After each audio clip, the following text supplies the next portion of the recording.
In the morning when I rise, give me Jesus.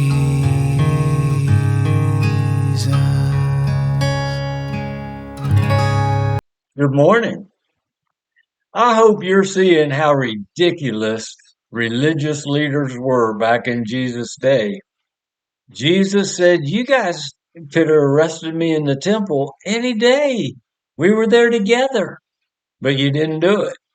Well, Judas said, give me some money and I'll betray him.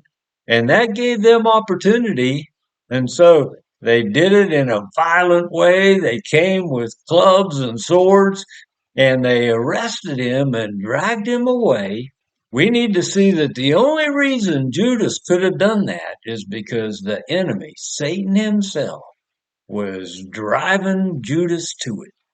And so we've got to be careful not to let Satan drag us into his deceptions. No, we need to hear the voice of Holy Spirit, the truth, the voice of truth, so that we recognize the liar when he comes after us and we don't fall into his traps. Instead, we resist the devil as we walk in submission to the Lord.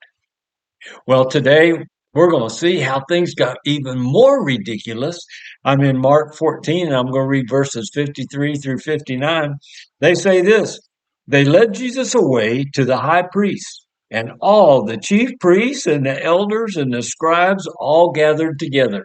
Okay, they're all here. Yay, we got Jesus now. We're going to do away with him. Peter had followed him at a distance and right in the courtyard of the high priest, and he was sitting with the officers and warming himself by the fire.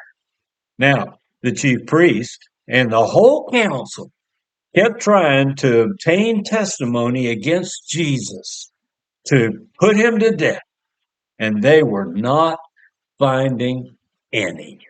They couldn't get any testimony that would make Jesus guilty. They went and arrested Jesus, wanting to put him to death, and they had no claim against him, no testimony that showed him being guilty of anything. Verse 53, many were giving false testimony against Jesus, but their testimony was not consistent. See, when you're telling lies, sooner or later, you're going to get found out.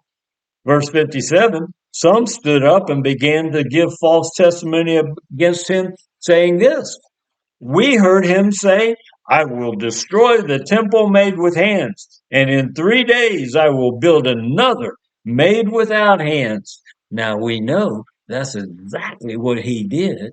The new temple is in you and me because he comes and dwells in us. Don't you know you're a temple of the living God, and the Spirit of God dwells in you? That scripture's in Corinthians, and it's the truth. And Jesus was telling these guys that that's what was coming. Well, verse 59, not even in this respect was their testimony consistent. Oh, they didn't have anything against Jesus. He was totally innocent.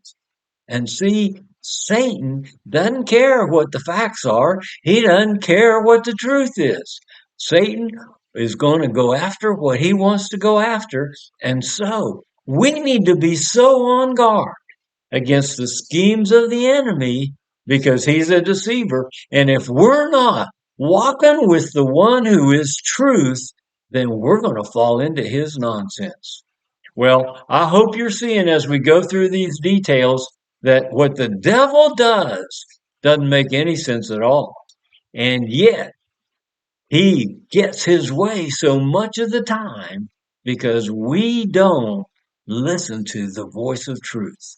Well, God bless you who does listen to Holy Spirit and his words of truth that shut down the schemes and the lies of the enemy, who is the father of lies. I look forward to being with you tomorrow. We're going to see some more of this trumped up trial against Jesus. Come be with us. I'll see you tomorrow. Give me Jesus. Give me Jesus. You can have all this world, but give Jesus.